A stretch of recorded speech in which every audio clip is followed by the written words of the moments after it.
یو عام قبرونه دي، چا والد صاحب دی، د چا چې کوم دی مطلب رور دی، سړی کولی ځي هغوی ته اجازت شته دی او تلل پکار دی.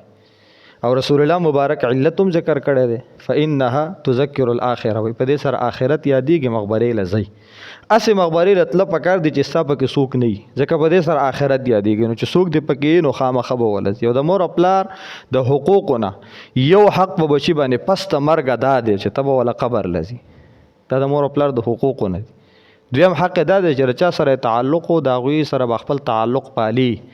دا د مور او پلار د حقوقو نه دي چې پس د مرګ نه انشاءالله چېرته د مور او پلار حقوق پس د مرګ نه په بچو باندې څه دي، په دې باندې تفصیلا راځم. یو څو حقوق دي چې پس د مرګ نه بچو ته متوجه کېږي، په دې به عمل کوي. دوه په هغې کې ما تاسو ذکر کړل چې یو زیارت د قبر دی او دویم د هغه ملګرو سره تعلق ساتل دي.